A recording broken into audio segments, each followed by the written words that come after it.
안녕하세요. 귀로 여는 세상, 영심이의 책방 가족 여러분, 환영합니다. 오늘의 작품은 문순태 작가의 타오르는 강, 함께 감상하시겠습니다. 타오르는 강, 문순태 제5부 선창.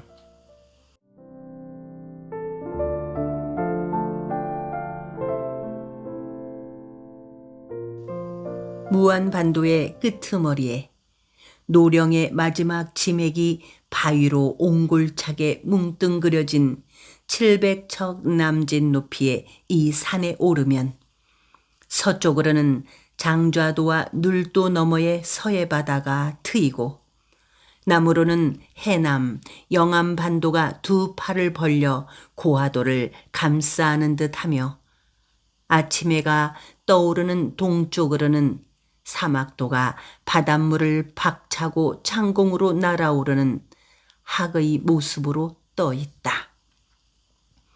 목포 사람들은 이곳에 개와바람이 불어닥치기 훨씬 전부터 사막도의 전설을 가슴에 품고 살아왔다.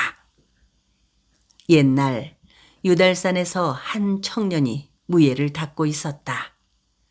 그는 힘이 장사였을 뿐만 아니라 바위에서 바위로 건너뛰기도 하고 날아가는 새라도 활을 쏘아 한 시위에 떨어뜨리는가 하면 맨손으로 호랑이를 잡기도 하였다. 힘이 센 청년이 무예를 닦고 있는 유달산 기슭에는 아리따운 세 자매가 살고 있었다. 그녀들은 어둠이 벗겨지는 새벽마다 바위 틈에서 흘러내리는 석간수를 받기 위해 물동이를 이고 유달산에 오르곤 하였다. 세 자매는 물을 길러 유달산에 오를 때마다 무예를 닦고 있는 젊은 장사와 눈이 마주쳤으며 그녀들은 다 같이 느면한 모습의 이 젊은이를 마음속으로 사모하기 시작했다. 젊은 장사도 세 자매들을 보는 순간부터 연모하는 정이 움트게 되었다. 그러나 그는 뜻을 이루기 전에는 마음속에 연모의 불길이 타오르지 않도록 하겠다고 결심하고 어느 날 아침 세 자매들을 불렀다. 그리고 그는 세 자매들에게 자신의 무예 수업이 끝날 때까지 보이지 않는 곳에 가 있으면 후일 기필코 찾아가서 한 여인을 아내로 택하겠다고 하였다. 세 자매는 젊은 장사의 말을 듣고 돛배에 몸을 실었다. 젊은 장사는 유달산 위에서 연모하는 그녀들이 떠나가는 모습을 바라보고 있었다. 젊은이는 순간 그녀들이 이 지상에 살아있는 한 뜻을 이루지 못할 것만 같아 그녀들을 죽여버리기 위해 바람에 미끄러져 가기 시작하는 배의 시위를 당겼다. 화살이 세 자매가 타고 있는 돛배에 맞아 배가 두 동강이 나서 가라앉기 시작했다. 그리고 배가 완전히 바닷물 속으로 자취를 감춰버린 순간이었다. 갑자기 바닷속에서 세 마리의 학이 솟아오르더니 구슬픈 울음과 함께 날갯짓을 멈추었고 그 자리에 섬이 생겼다. 이것이 사막도라는 것이다. 웅보는 목포에 옮겨와서 처음으로 친구들과 함께 유달산에 올라 사막도를 발뿌리 아래로 내려다 보았었다. 그는 함께 온 판소한테 사막도의 전설을 듣고 문득 마금예를 떠올렸다. 마치 그 자신이 무예를 닦던 젊은 장사처럼 마금예의 가슴에 화살을 쏜 기분이 들었다. 그가 마금예네 주막에 발길을 끄는 지도 꽤 오래되었던 것이다. 죽은 이는 왜 소식이 여태 없는겨? 덕칠이가 산기슭 아래를 내려다보며 말했다. 웅보, 판쇠, 덕칠이 등은 염주근이를 기다리고 있었다. 그들 선창 등짐꾼들은 벌써 닷새째나 일을 하지 않고 선창 주의를 배회하였다. 하역 인부들이 품삯을 올려달라고 요구하고 나선 것과 때를 같이하여 일본 하주들이 화물 운반 임금을 내리려 하자 200여 명의 등짐꾼들이 파업을 한 것이다. 파업이 계속되면서 곡식을 실어가기 위해 일본에서 온 10여 척의 화물선이 발이 묶인 채 부두에 화물이 산적되자 다급한 일본인들은 부산에까지 가서 하역 인부를 구해오려고 하였으나 부산의 사정도 마찬가지였다. 선창의 등짐꾼들이 임금 인상을 요구하기 위해 쟁의를 벌이기 시작한 것은 객주조합이라는 것이 생기면서부터였다. 일종의 거간조합인 객주조합을 만들어 통변료를 받기 시작하자 일본 상인들과 객주조합 사이에 마찰이 생겼다. 객주조합은 등짐꾼들을 부추겨 임금 인상을 요구하게 하고 은근히 일본인들에 대한 배일 감정을 나타내게 하였다. 목포가 개항된 지 4년 만에 감리 민영체가 허가를 해주어 만들어진 객주조합은 목포의 상권을 장악하는 데 큰 이권단체로 발전하기에 이르렀다. 더욱이 객주조합 때문에 하주들은 수수료를 이중부담하게 된 데다가 한일 간 분교의 불씨가 되자 상업회의소 회두는 일본 영사 앞으로 객주조합을 허가해준 무한 감리 민영체에 대해 조치를 취하도록 요청하였다. 일본 영사는 한국 정부를 통해 무한 감리에 압력을 가했다. 무한 감리는 아직 객주조합이 일본인 거류민들에게 피해를 준 일이 없으니 객주조합을 철폐시킬 수 없다고 맞섰다. 그러자 일본 영사는 한국 정부를 통해 무한 감리에 대한 압력을 계속 가해왔다. 그 때문에 하는 수 없이 감리는 한국인들이 중심이 되어 만든 객주조합의 업무를 정지시키고 말았다. 이 같은 일본 측의 조치에 대해 객주조합 조합원들은 일본인들에 맞서 노골적으로 반일 감정을 드러냈다. 선창 등짐꾼들이 임금 인상을 내걸고 파업을 한 것도 따지고 보면 일본이 한국인들 중심의 객주조합을 철폐시키도록 한 것에 대한 반발로 시작된 것이기도 했다. 아니, 우리 염십장 안 오는 거 아니오? 염주근이를 기다리느라 산기슭 아래를 내려다보고 있던 덕칠이가 다시 푸념을 하였다. 그들은 염주근이를 염십장이라고 불렀다. 염주근이가 십장이 된 것은 한 달도 못 되었다. 새끼네 웅보 식구들이 모두 오카모도 미곡창을 그만둔 것은 1년 전의 일이었다.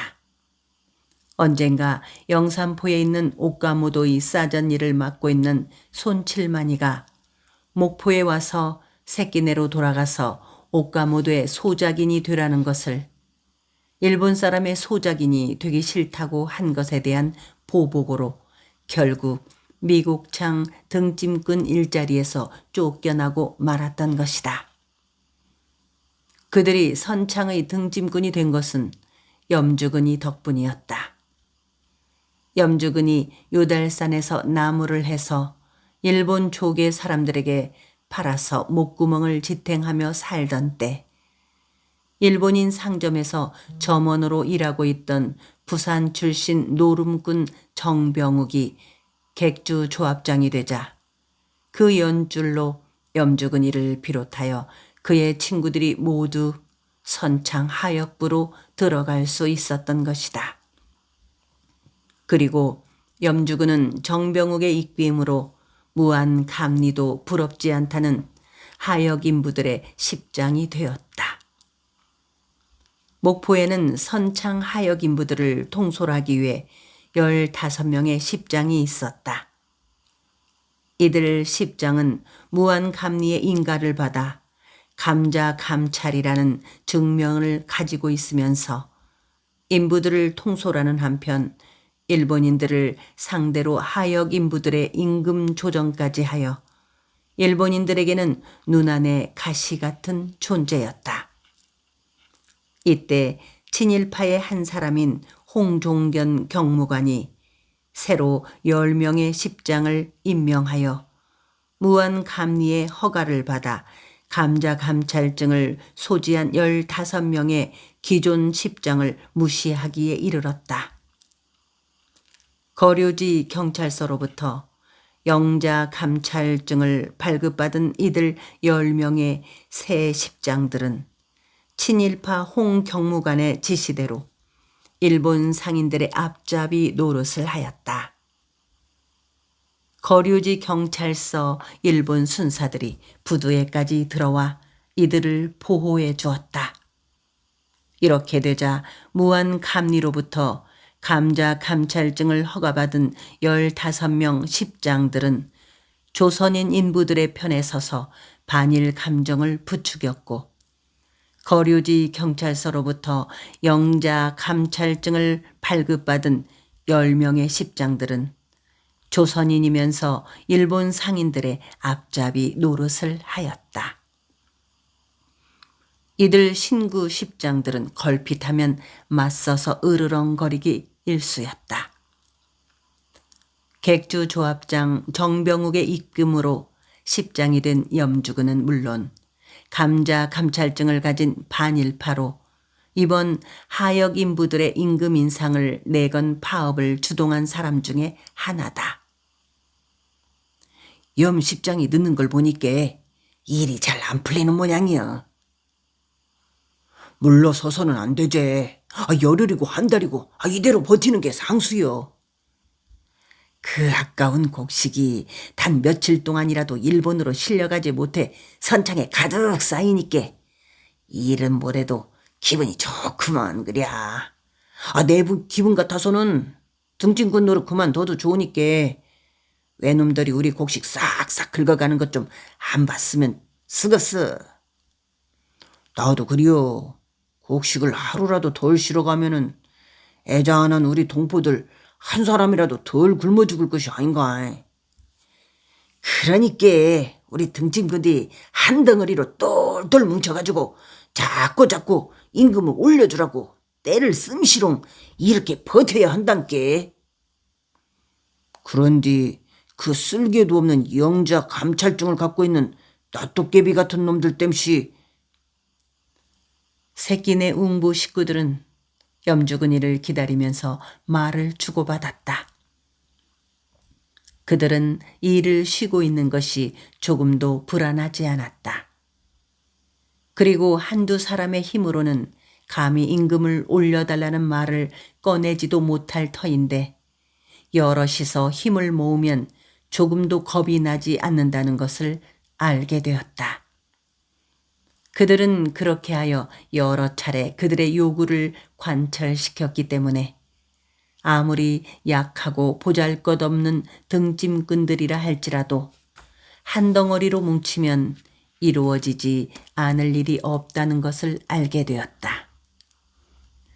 그들이 가장 중요하게 생각하는 것은 그들이 그렇게 일본 사람들에게 대항하는 일이 곡식을 한 톨이라도 일본으로 덜 실어가게 하여 굶어 죽어가는 동포를 한 사람이라도 더 살려낼 수 있을지 모른다는 것이었다. 저기 염 십장이 오는구만. 다복 소나무에 등을 기대고 산밑을 내려다보고 있던 덕칠이가 바위 등걸에 앉아있는 친구들을 보며 소리쳤다. 염주근이가 그들 가까이에 이른 것은 그로부터 한참 후였다. 자, 우리 그만들 내려가세. 염주근이가 숨을 헐떡이며 말했다. 일이 잘 해결되었는가? 웅보가 물었다. 우리 애가 요구한 대로 올려주겠다네. 얼마나 올려주는디? 염주근의 말에 판소가 물었다. 판소는 그들의 임금이 올랐다는데도 떨떠름한 기분이었다. 7문에서 9문으로 올려주기로 했다네. 일본 놈들 되게 똥끝이 닿구만. 7문을 5문으로 내리려고 했다가 되레 9문으로 올려주게 되었으니 얼마나 속이 작까. 웅보였다. 그 역시 판쇠와 같은 심정이었다. 선창에 그들목하게 쌓여있는 곡식들을 일본 화물선에 실을 것을 생각하자 마음이 쓰려왔다. 외놈들 앞으로 지그 나라에서 등짐꾼들을 불러오기 전에는 우리를 마음대로 못할 것일세. 염주근이가 곰방대에 불을 붙여 삐역삐역 빨아대며 자신있게 말했다. 외놈들 이 나라를 지그들 마음대로 주물럭거리고 있지만 우리들만은 쉽지 않을 거여. 잘난 양반 임내들보다는 우리같이 천한 무지렁이들이 훨씬 강하다는 것을 배워줘야 여. 웅부와 판쇠가 주고받았다. 그들은 서둘러 선창으로 내려가 일을 다시 시작했다. 감자 감찰증의 십장들은 신바람이 나서 콧노래를 불렀으나 영자 감찰증을 가진 십장들은 도끼의 눈을 하고 등짐꾼들을 노려보며 심하게 닥달하였다. 그러나 일은 그것으로 끝나지 않았다.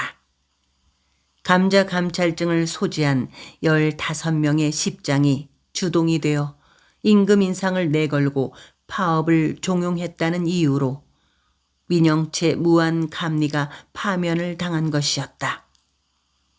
민영채 감리 대신 새 감리가 된 사람은 김성규였다. 김 감리 역시 감자 감찰증을 가진 15명의 십장들을 옹호해 주었다. 그렇게 되자 일본인들의 비호를 받은 영자 감찰증을 가진 10명의 친일파 십장들은 노골적으로 하역 인부들을 괴롭혔다. 그들은 걸핏하면 인부들을 해고시켰으며 갖가지 명목으로 돈을 뜯어갔다. 또한 감자 감찰증 십장들과 영자 감찰증 십장들 사이에 싸움이 벌어졌다. 싸움이 벌어질 때마다 인부들의 절대적인 지지를 받는 감자 감찰증 십장들이 이겼다. 그날도 두 파의 십장들 사이에 싸움이 벌어졌다. 영자 감찰증 십장이 이유도 없이 웅보를 해고시키자 염주근을 비롯한 감자 감찰증 십장들이 웅보를 해고시킨 영암 출신의 친일파 십장들을 잡아다가 초주검이 될 만큼 두들겨 패주었다. 점심때가 되어 영자 감찰증 십장들이 일본 순사들을 끌고 와서 감자 감찰증 십장들을 잡아가려고 하였다. 그때 인부들이 떼를 지어 순사들에게 돌을 던지며 달려드는 바람에 순사들과 영자 감찰증 십장들이 도망치고 말았다. 이유 없이 해고를 당할 뻔하다가 십장들과 인부들 덕분으로 다행히 일자리를 놓치지 않게 된 웅보는 일이 끝나자 친구들과 함께 주막으로 갔다. 친구들이 한사코 마금년의 주막으로 가자고 하는 것을 마다하고 옥가모도 미곡창 뒤쪽에 있는 버드나무 집으로 갔다.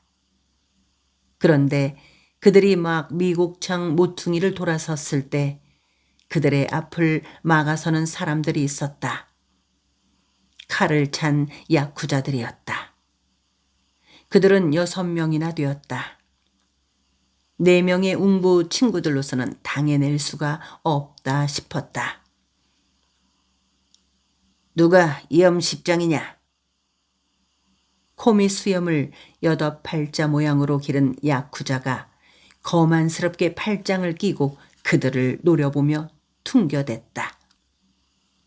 염주근이는 미적거리지 않고 한 발 앞으로 나서며 내가 염십장이다 하고 큰 소리로 말했다. 이놈의 새끼. 팔자 수염의 옆에 여우눈처럼 눈초리가 긴 야쿠자가 염주근을 노려보며 뱉었다. 왜들 이러시오? 웅보는 아무래도 분위기가 심상치 않음을 알고 되도록 그들과 맞부딪히고 싶지가 않았다. 너 염십장, 우리하고 갈 데가 있다. 그러면서 팔자 수염의 사내가 다짜고짜로 염주근의 멱살을 잡아 끌었다. 아니, 왜들 이러시오?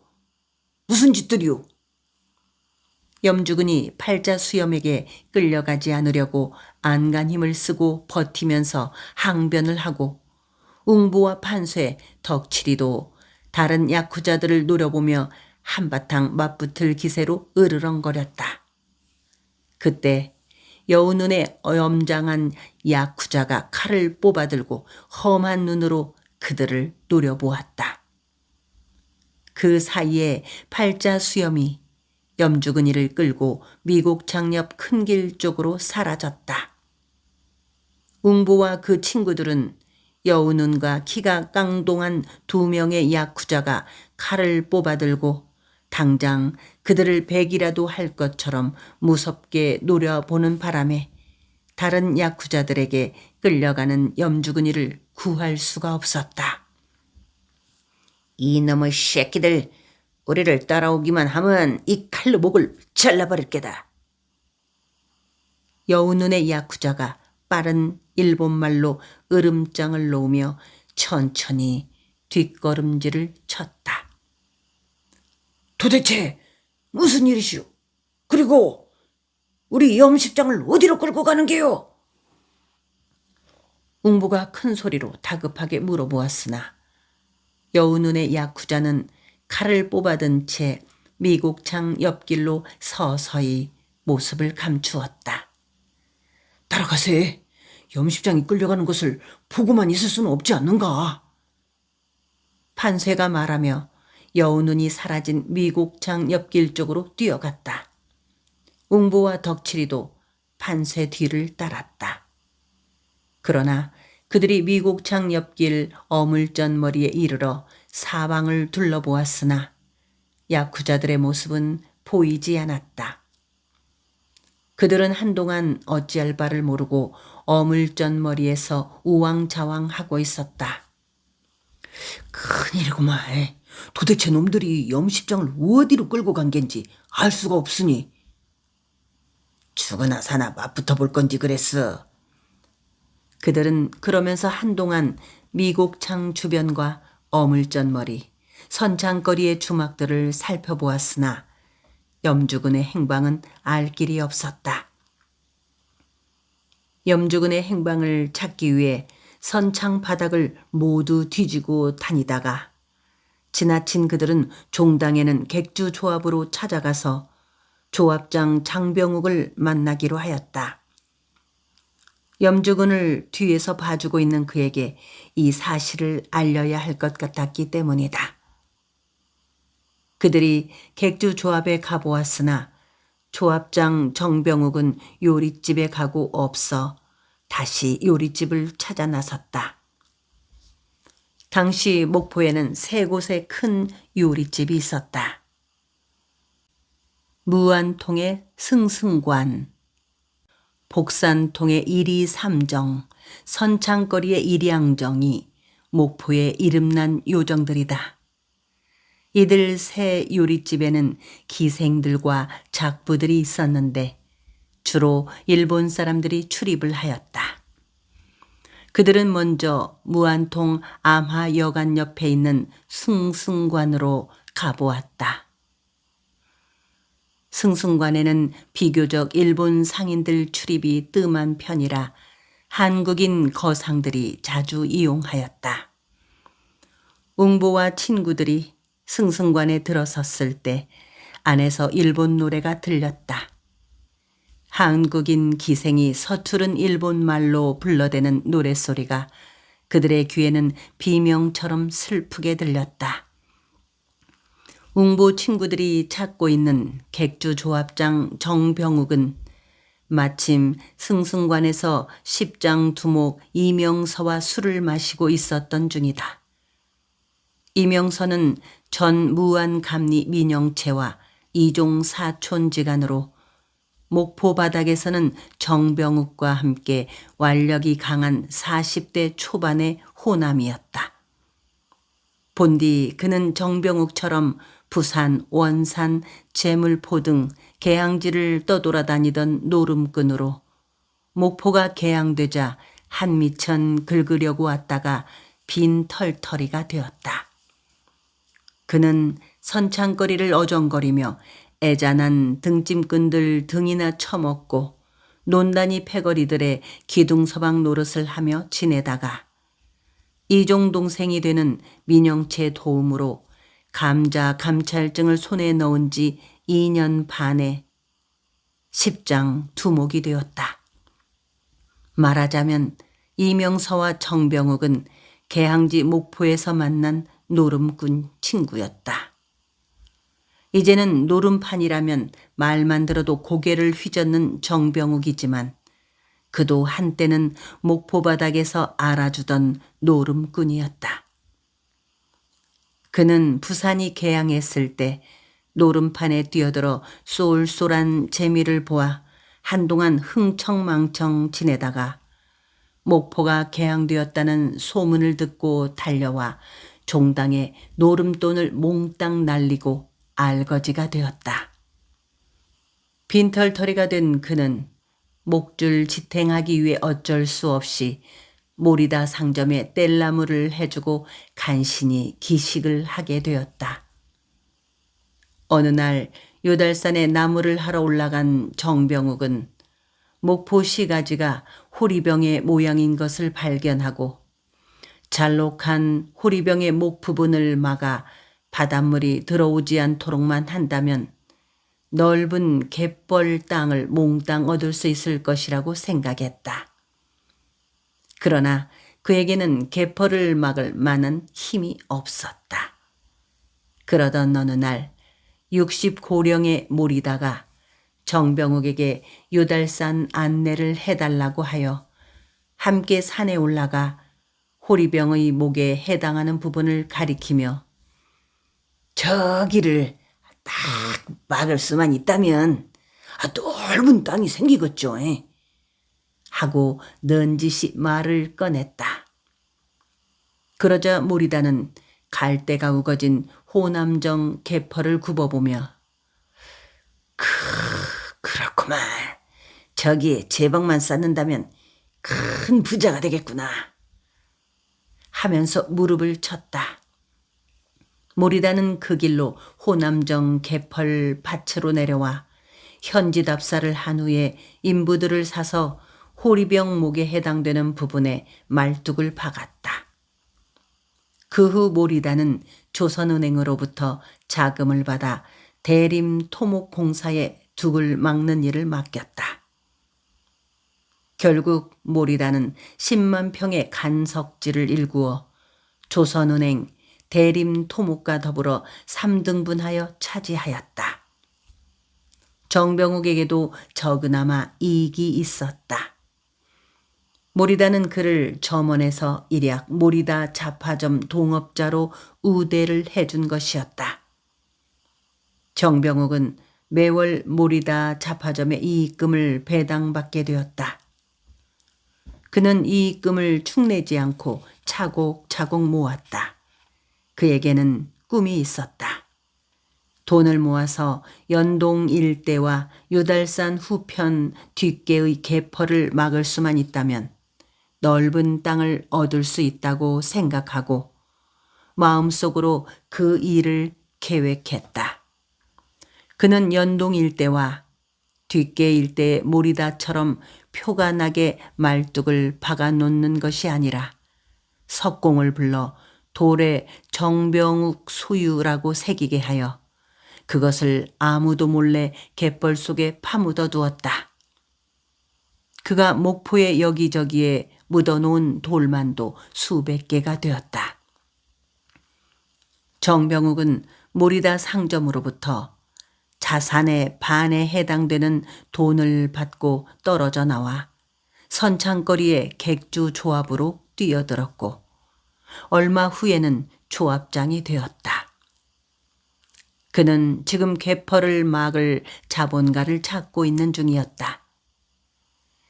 그는 십장 두목 이명서가 많은 돈을 모았다는 소문을 듣고 있었기에 그에게 넌지시 출자를 부탁해 볼 심산으로 승승관의 술자리를 만들었던 것이다. 그래, 나를 찾은 이유가 뭐유?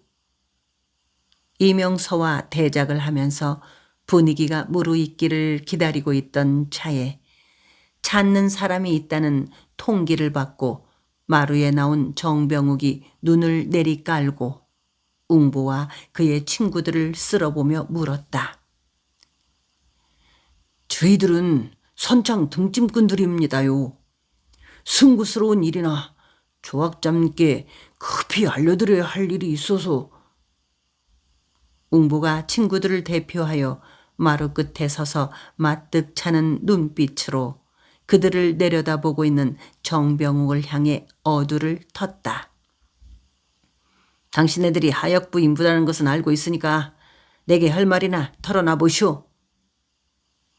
정병욱은 바쁘다는 듯 이명서가 들어있는 방을 자꾸만 돌아보며 재촉하였다. 염십장이 저녁 때 야쿠자들한테 붙들려 갔습니다요. 판쇠가 허리를 굽적이고 두 손을 비비며 매달리는 목소리로 쥐어짰다. 이미 알고 있소. 정병욱이 그깟 일로 여기까지 찾아와서 귀찮게 하느냐는 투로 말했다. 알고 계시다니요. 웅보가 미십쩍은 눈으로 정병욱을 쳐다보며 반문했다. 웅보는 남포 불빛에 비쳐 보이는 정병욱 얼굴을 쳐다보면서 마음속으로는 참 잘생긴 남자로구나 하고 생각했다. 훤칠한 키에 이마가 시원스럽고 검고 휴음한 눈썹 아래 안광이 유난히 빛이 났으며 실하게 솟은 콧날과 적당히 큰 입 등 이목구비가 분명한 얼굴이었다. 염십장 일은 내가 다 알아서 처리하겠으니까 그리들 알고 돌아가시오. 정병욱은 퉁명스럽게 말하고 이명서가 기다리고 있는 방으로 들어가 버렸다. 그 양반이 어떻게 염십장이 끌려갔다는 것을 알고 있을까? 웅부와 그의 친구들은 고개를 갸웃거리며 승승관 골목을 휘어 나왔다. 그러나 어찌 되었든지 정병욱으로부터 해결을 주겠다는 말을 들은 그들은 일단 마음이 놓였다. 그들은 정병욱을 믿고 있었다. 정병욱은 하역 인부들이 우상처럼 생각하고 있었을 뿐만 아니라 그의 유창한 일본어와 호인다운 인상, 부침성 좋은 사교술 때문에 일본인들 사이에서도 평판이 좋아서 무자비한 야쿠자들도 그를 함부로 하지 않았다. 그러나 다음 날 아침까지도 염주근은 집에 돌아오지 않았다. 그리고 선창에 나간 새끼네 사람들은 간밤에 염십장뿐만 아니라 다른 십장 4명도 야쿠자들한테 강제로 끌려가서 아직 소식이 없다는 것을 알았다. 하역 인부들은 야쿠자들이 붙들어간 십장들을 내놓지 않으면 하역 일을 하지 않겠다고 하였으며 결국은 인부들 농성으로 5명의 십장이 모습을 나타냈다. 그러나 선창의 모습을 나타낸 이들 십장 5명은 야쿠자들한테 폭행을 당한 탓으로 제대로 걸을 수조차 없었다. 염십장이 새끼네 친구들에게 한 이야기로는 야쿠자들은 십장 5명을 그들의 본거지인 다니깎기 집 창고에 가둬놓고 집단으로 매질을 해댔으며 소지하고 있던 감자 감찰증까지 빼앗아갔다고 했다. 그 자리에는 친일파 홍종견 경무관도 있었다고 하였다. 염십장 등이 납치를 당한 지 닷새 후에 이명서가 야쿠자들의 우두머리인 다나각기에게 돌연 십장 두목의 자리를 팔아 넘겼다. 풍문으로는 이명서가 야쿠자의 협박에 못 이겨 자진해서 자리를 내주었다고도 하였고 쌀 1천 가마니 값에 해당하는 거액을 받고 팔아 넘겼다고도 하였다. 아무튼 이명서는 갑자기 십장 두목자리를 내놓고 어디로인가 호련히 행방을 감춰버린 것이었다. 하역 인부들에게는 보좌와 같았고 감자 감찰증 십장들에게는 힘있는 우두머리였던 이명서가 십장 두목의 자리를 일본인에게 넘겨주고 자취를 감춰버리자 하역 인부들과 15명의 구십장들은 끈떨어진 망석중이 신세가 된 셈이었다.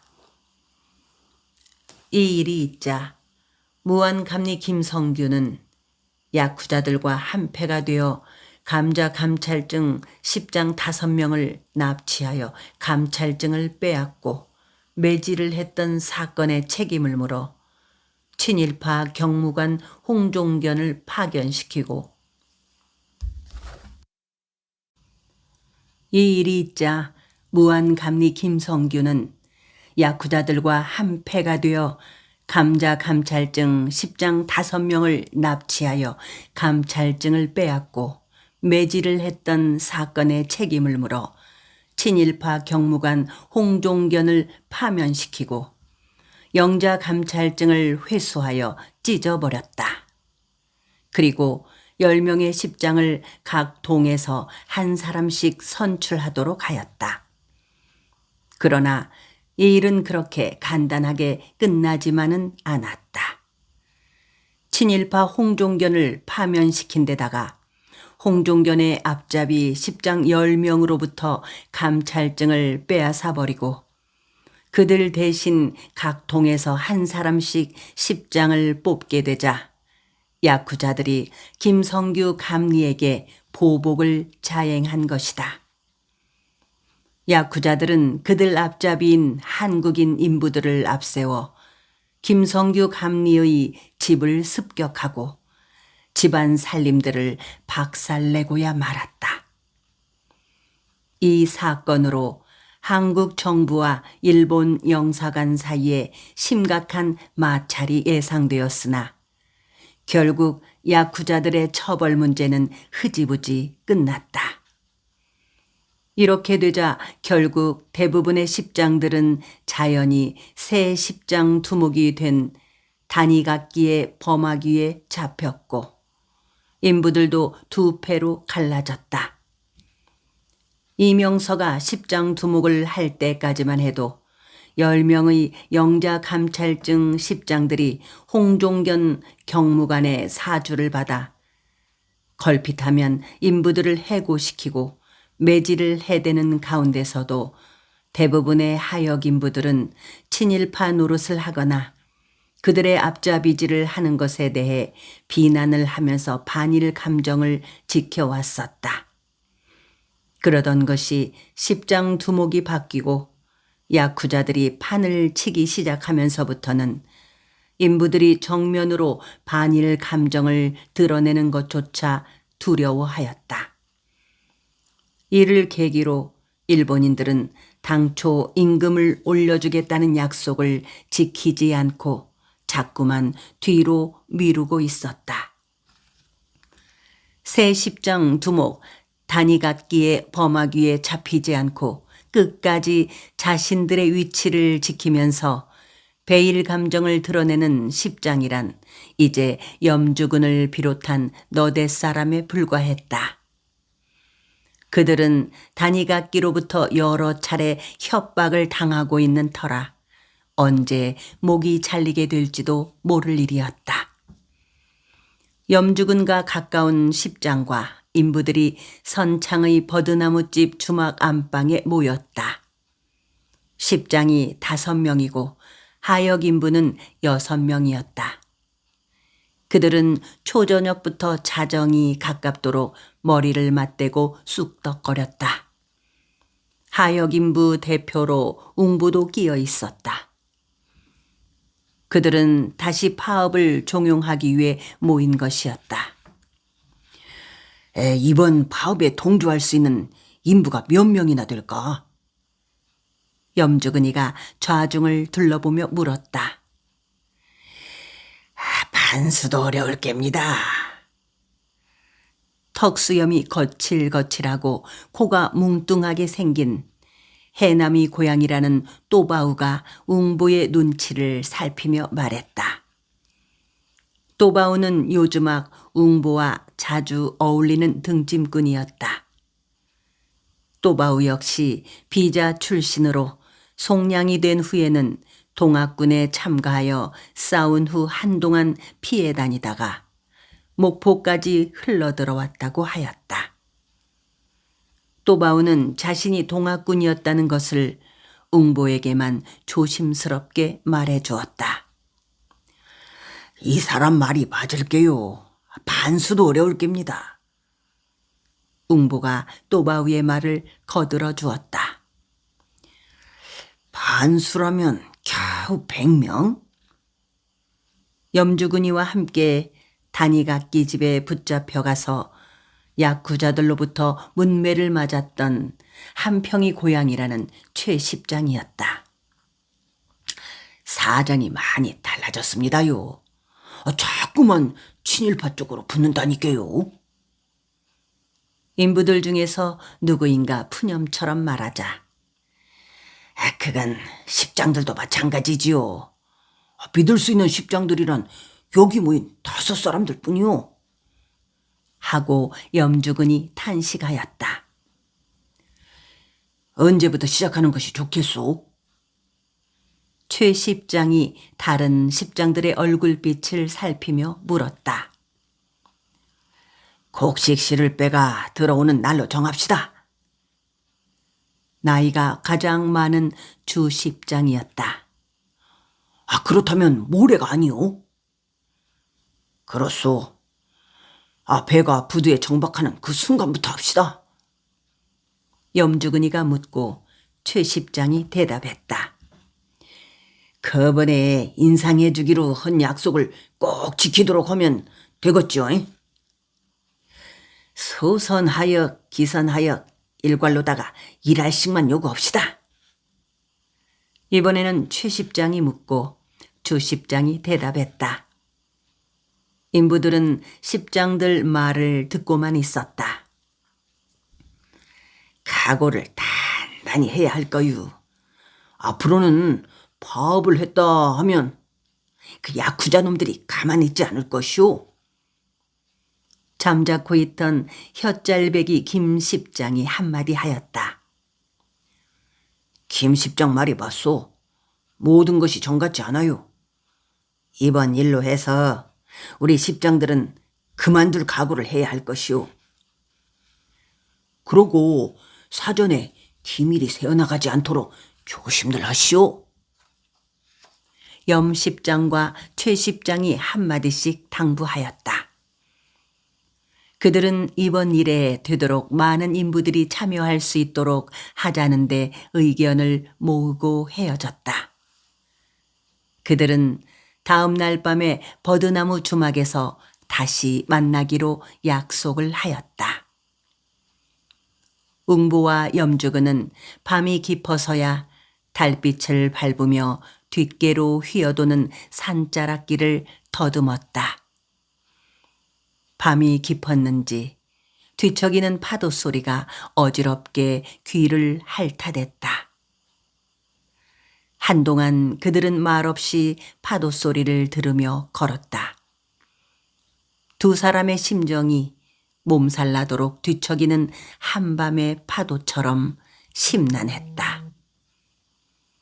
그들은 마음속으로 어쩌면 이번 일로 등짐꾼 노릇을 그만두어야 할지도 모른다는 생각을 하고 있었다.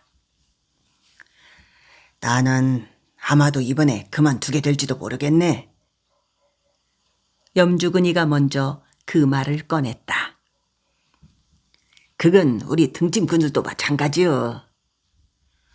자네들보단 먼좀 그만두게 될 걸세. 정병욱 조합장이 도와주시지 않을까?